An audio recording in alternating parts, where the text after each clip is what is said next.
हाय, मैं रिजवाना अख्तर। आप सबको वेलकम है हमारे इस 10 मिनट्स के वीडियो में। वीडियो शुरू करूंगी, लेकिन आप सब थोड़ा मुस्कुरा। क्यों इतना निराश और परेशान हो? सिर्फ बैकलॉग से तो हुआ है। मेरा भी हुआ था 2 मंथ्स के बैकलॉग, क्योंकि मैं बैच को लेट ज्वाइन करी थी। एंड हर किसी का बैकलॉग्स होने का रीजन बहुत सारा हो सकता है, तो उसको छोड़ो। कैसे बैकलॉग्स क्लियर करें, ये सुनो। एंड आप सब सही जगह पर हैं। कैसे वन शॉट क्लासेस के थ्रू इफेक्टिवली नोट्स बनाकर लाइव क्लासेस को कॉम्प्रोमाइज मत करके कैसे बैकलॉग्स क्लियर करोगे एंड टेस्ट भी दोगे। मैं हर टेस्ट देती हूँ, बैकलॉग्स रहता था फिर भी टेस्ट देती थी। तो मेरा टेस्ट स्कोर आप सब देख सकते हो, मेरे चैनल पर ही अवेलेबल है। तो बिना देर किए शुरू की जाए इस वीडियो को। चलिए स्टेप बाय स्टेप अप्रोच देखते हैं। फर्स्ट, अपने बैकलॉग्स को आइडेंटिफाई करें। मतलब कौन सा सब्जेक्ट्स पर कौन सा चैप्टर आपका बैकलॉग्स है। बहुत सारा हो सकता है, वो 5 to 10 कुछ भी हो सकता है उसका नंबर। तो उसको प्रायोरिटी वाइज लिस्ट बनाओ। प्रायोरिटी वाइज मतलब अगले टेस्ट के अंदर कौन सा चैप्टर्स आएगा, वो अगर बैकलॉग्स है तो उसको अगर खत्म करो। कैसे खत्म करोगे मैं बोल रही हूँ। तो ऐसे लिस्ट बनाओ। एक क्वेश्चन है, जिसका बैकलॉग्स हो चुका है वो टेस्ट दे रहे हो? अगर दे रहे हो तो कमेंट में जरूर बताना, एंड अगर नहीं दे रहे हो तब भी बताना, ठीक है। सेकेंड, शेड्यूल करो। मतलब एक टाइम फिक्स करो बैकलॉग्स क्लियर करने के लिए। मतलब जो क्लासेस आप देखोगे उसके लिए एक टाइम फिक्स करो। मतलब वो 1 घंटा भी हो सकता है, वो 2 घंटे भी हो सकता है। इस समय मैं बैकलॉग्स क्लियर करूंगी। 5 क्लासेस छूटते रहेंगे, यानी इसके वजह से बैकलॉग्स कभी खत्म नहीं होता है। सो अब आते हैं हर सब्जेक्ट्स के बैकलॉग्स कैसे क्लियर करें। मैं पॉइंट वाइज बता रही हूँ, आप नोट डाउन अगर कर सकते हो तो कर लो। फॉर बायो, बायो का 2 पोर्शन होता है, एक जूलॉजी एक बोटनी। अगर आप सब यकीन 2.0 के स्टूडेंट्स हो, ज्यादातर लोग यकीन 2.0 के स्टूडेंट्स होते हैं, तो अगर अल्फा बैच के स्टूडेंट्स हो तो आकांक्षा मैम से पढ़ते हो, मतलब आकांक्षा मैम से फ्रीक्वेंसी मैच हुआ है। तो आप सब अगर आकांक्षा मैम से पढ़ना चाहते हो तो यकीन चैनल फ्री सीरीज है, फ्री सीरीज। यकीन चैनल के अंदर NCERT line by line series है, फिजिक्स वाला के चैनल। तो वहां पर आप आकांक्षा मैम से जियोलॉजी पढ़ सकते हो। हाँ मुझे पता है आकांक्षा मैम बोटनी पढ़ाता है अल्फा बैच के अंदर, तो आप वहां से जियोलॉजी पढ़ सकते हो, क्योंकि फ्रीक्वेंसी तो मैच हो गया है ना, कोई प्रॉब्लम नहीं हो। और बोटनी मैं बोलूंगी विपिन सर से पढ़ो, या फिर NCERT line by line series से पढ़ो, या फिर प्रचंड सीरीज के अंदर विपिन सर बोटनी पढ़ाया है, वो फॉलो कर सकते हो। सेकेंड, जो लेजेंड बैच के स्टूडेंट्स हैं, समाप्ति मैम से पढ़ते हो तो समाप्ति मैम से फ्रीक्वेंसी मैच हो चुके हैं। तो समाप्ति मैम से ही अगर बैकलॉग क्लियर करना चाहते हो तो क्या करोगे, यकीन यूट्यूब चैनल पे जाओ एंड वहां पर आपको मिल जाएगा प्रचंड सीरीज, एंड वहां पर क्लास 11 के हर क्लासेस समाप्ति मैम ने पढ़ाया है, तो आप वहां देख लो। तो बायो हो गया। अब आती हूँ फिजिक्स। फॉर फिजिक्स क्या करोगे, 3 ऑप्शन है आप सबके पास। फर्स्ट ऑप्शन जो इजी है, एमआर सर ने यकीन 2.0 जो बैच है उसके अंदर ही यकीन detail backlog detail lecture sir डालते हैं। जिस स्टूडेंट्स के बैकलॉग हो चुके हैं, अगर वो बैकलॉग क्लियर करना चाहते हो तो वो बैकलॉग डिटेल लेक्चर से क्लियर कर सकते हो।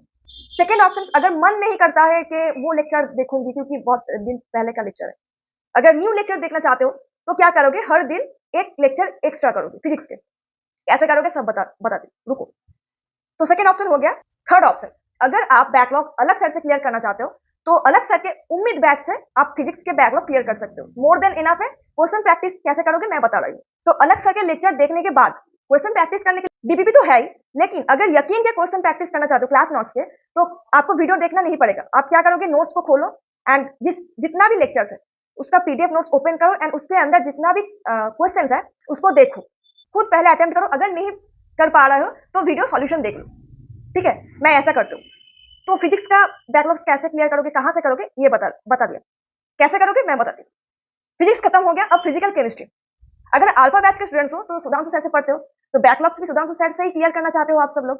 कैसे क्लियर करोगे, यूट्यूब फ्री सीरीज है, प्रचंड नीट सीरीज या फिर उम्मीद सीरीज, दोनों के अंदर ही क्लास 11 एंड क्लास 12 के फिजिकल केमिस्ट्री सुधांशु सर ने कंप्लीट कर चुके हैं। तो आप अगर वहां से कंप्लीट करना चाहते हो तो कंप्लीट कर सकते हो। एंड अगर आप लेजेंड बैच के स्टूडेंट्स हो, जैसे कि मैं हूँ लेजेंड बैच के स्टूडेंट्स, अमित महाजन सर से मैं पढ़ती हूँ, तो क्या करोगे, अमित महाजन सर के उम्मीद लेक्चर्स अवेलेबल है, लेकिन क्लास 12 के नहीं है, यही थोड़ा प्रॉब्लम है, लेकिन क्लास 11 का है।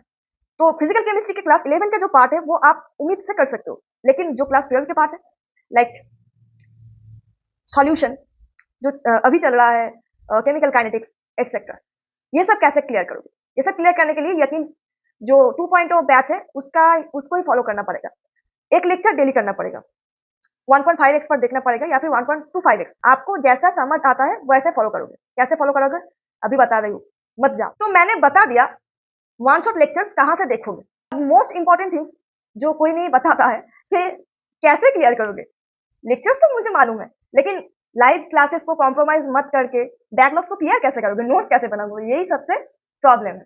तो सॉल्यूशन भी अवेलेबल है, सुनो। देखो, डेली 6 आवर की क्लासेस चलता है। अगर मैं मैक्सिमम काउंट करूं तो 7 आवर मैं काउंट कर रही हूँ।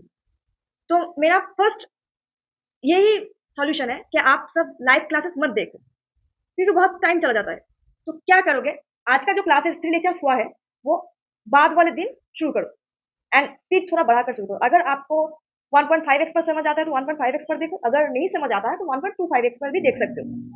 तो अगर आप ऐसे वीडियो देखोगे तो आपको बैकलॉग्स क्लियर करने के लिए टाइम मिलेगा, इसलिए मैं बोल रही हूँ। एंड लाइव क्लासेस के बीच में तो बहुत बातें शातें होते हैं, तो वो आप जब रिकॉर्डेड में देखोगे उसके बाद वाले दिन तो वो स्किप कर सकते हो। अब लाइव क्लासेस जो अब स्पीड बढ़ाकर देखोगे उसका नोट्स कैसे बनाओगे, हर किसी का अलग अलग सॉल्यूशन है। मैं क्या करती हूँ, सपोज एक क्लासेस चल रहा है, लाइक केमिस्ट्री का क्लासेस चल रहा है, तो हर टीचर ही पीपीटी चेंज करते हैं। एक पीपीटी को लिखने से पहले हर टीचर उसको अच्छे से समझाता है एंड उसके बाद लिखवाता है एंड उसके बाद फिर से समझाता है। एंड जब पीपीटी खत्म हो जाता है तब उसको पॉज करो एंड उसके बाद नोट्स लिखो। ये हेल्पफुल रहेगा। हाँ, थोड़ा टाइम कंज्यूमिंग है लेकिन इफेक्टिव होगा। आप जब रिवीजन करोगे तो बहुत हेल्प होगा। तो इनमें आपको क्लास देखना प्लस नोट्स बनाने में करीब करीब 2 आवर 30 मिनट्स लगेगा, मुझे ऐसा ही लगता है। क्योंकि स्पीड बढ़ाकर देखते हो एंड पॉज कर कर नोट्स बना रहे हो, तो 2 आवर 30 मिनट्स के अंदर आपका एक लेक्चर का सारा काम खत्म हो जाएगा। तो अगर 3 लेक्चर्स होता है तो 3 से मल्टीप्लाई करो, करीब करीब 7 आवर 30 मिनट्स लगेगा। समझो 8 आवर से लग रहा है। मतलब अगर आप सुबह 9 बजे से शुरू करते हो लेक्चर्स देखना, 9 बजे से मैं सोच रही हूँ 6 बजे तक, इवनिंग के 6 बजे तक आप लेक्चर्स देख रहे हो। सिर्फ लेक्चर्स नहीं देखते हो, उसके बीच में बहुत सारा ब्रेक्स भी होता है, खाने का ब्रेक्स, दोपहर में अगर नैप लेते हो तो उसका ब्रेक्स भी काउंट कर सकते हो। मैं मेरा जो टाइम है उसको आपको बता रही हूँ। तो करीब करीब 9 बजे से 6 बजे तक आप ब्रेक्स को लेकर सारा जो आज का काम है वो खत्म कर चुके हो। अगर इवनिंग के 7 बजे से 8:30 बजे तक 1.5 घंटे बैकलॉग्स को देते हो तो बहुत हेल्पफुल होगा। कैसे करोगे बता रही हूँ। देखो, 1.5 घंटे आप लेक्चर्स देख रहे हो, वन शॉट लेक्चर्स। देखो, वन शॉट लेक्चर्स का ड्यूरेशन किसी किसी का 6 आवर होता है, किसी किसी का 8 आवर होता है। तो आप उसे देखकर एक, मैं पहले ही बता दिया था, शेड्यूल बनाओ कि किस चैप्टर्स का वन शॉट लेक्चर्स का शेड्यूल मतलब ड्यूरेशन क्या है, तो उसके बेसिस पे करो। अगर आप वन शॉट लेक्चर्स 1.5x पर या फिर 1.25x पर भी देखते हो, तो अगर 1.5 घंटे टाइम देते हो तो 2 घंटा वन शॉट लेक्चर्स का हो जाएगा एंड उसके साथ नोट्स भी हो जाएगा। नोट्स तो मैं बता दिया कैसे नोट्स करोगे, पीपीटी एक खत्म होने के बाद पॉज करोगे, उसके बाद नोट्स करोगे। तो अगर 2 आवर डेली करते हो, 2 आवर मतलब 1.5 घंटे आप देते हो लेकिन आउटपुट 2 आवर का होता है। तो अगर 8 आवर का क्लासेस है तो 2 into 4 4 डेज में आपका एक चैप्टर का बैकलॉग क्लियर हो जाएगा। अगर 5 आवर्स का या 6 आवर्स का है तो 3 डेज में हो जाएगा। तो ऐसे करके अगर आपका 10 चैप्टर्स का भी बैकलॉग है तो वो 1 मंथ या 45 डेज के अंदर खत्म हो जाएगा। मैं मैक्सिमम 10 चैप्टर्स काउंट कर रही हूँ, उसके कम अगर हो तो उससे भी कम समय लगेगा आपका। तो नोट्स कैसे बनाओगे, लाइव क्लासेस को कॉम्प्रोमाइज मत करके बैकलॉग्स को क्लियर कैसे करोगे ये बता दिया। अब 7 to 8:30 आप बैकलॉग क्लियर लेक्चर देख लिया। अब उसके बाद जो आज का टोटल 4 लेक्चर्स देख लिया बैकलॉग लेक्चर को मिलाकर, तो 4 लेक्चर्स का जो नोट्स है उसको रिवाइज करना पड़ेगा। कैसे करोगे, 30 मिनट्स देकर। तो अप्रोक्स 120 मिनट्स मतलब 2 आवर आपको लगेगा सारा लेक्चर्स का नोट्स रिवाइज करने। हो गया। एंड क्वेश्चन प्रैक्टिस, अगर आप नाइट आउल हो तो रात ज्यादा जगते हो तो रात में आप क्वेश्चन प्रैक्टिस कर सकते हो। एंड अगर सुबह उठते हो तो सुबह का 7 बजे से 9 बजे तक 2 आवर आपको टाइम मिल रहा है, तो उसमें आप न्यूमेरिकल्स प्रैक्टिस कर सकते हो। एंड बायोलॉजी में मैं ये बताऊंगी, लेक्चर्स देखने के बाद जरूर से एनसीईआरटी पढ़ोगे एंड उसके बाद क्वेश्चन प्रैक्टिस करोगे। ठीक है, टाइम थोड़ा ज्यादा लगेगा, आपको थोड़ा ज्यादा हार्ड वर्क करना पड़ेगा। लेकिन अगर आप ये वीडियो देखोगे एंड कैसे टाइम को मैनेज मैं करती हूँ, मैं अपना 2 मंथ का बैकलॉग क्लियर कर चुकी हूँ एंड टेस्ट भी दे रही हूँ, तो आप भी खत्म कर सकते हो। टेस्ट जरूर से देना, ठीक है? मैं टेस्ट वीडियो रेगुलर बेसिस पर अपलोड करूंगी। तो ये था आप लोगों के लिए बैकलॉग्स को क्लियर करने के लिए one shot method. I hope ये सॉल्यूशन आप सबको मदद करेगी। आज हमारे साथ जुड़ने के लिए आप सबको बहुत बहुत शुक्रिया। एंड अगर ये वीडियो आप सबको अच्छा लगे एंड लगे कि हेल्पफुल है, तो जरूर से थम्स अप देना, कमेंट करना एंड सब्सक्राइब करना अच्छा लगे तो, एंड बेल आइकन को प्रेस करना। अगर मैं वीडियो अपलोड करूंगी तो आप सबके पास नोटिफिकेशन चला आएगा। और अगर कोई क्वेश्चंस है तो कमेंट सेक्शन में जरूर बताना। तो मिलते हैं नेक्स्ट टाइम, तब तक के लिए ta-ta, bye bye, may God bless you, best of luck. अच्छे से पढ़ाई करो एंड बैकलॉग्स क्लियर करो एंड मुझे भी बेस्ट ऑफ लक बोल दो क्योंकि मैं भी नीट एस्पायरेंट हूँ। नो हेट कमेंट्स प्लीज, क्योंकि या कमेंट्स ज़्यादा देखती नहीं, लेकिन नहीं करो। अगर हेट कमेंट्स करोगे तो मैं उस आईडी को रिमूव कर दूँ। ये डिस्क्लेमर है, ठीक है? तो मिलते हैं नेक्स्ट टाइम।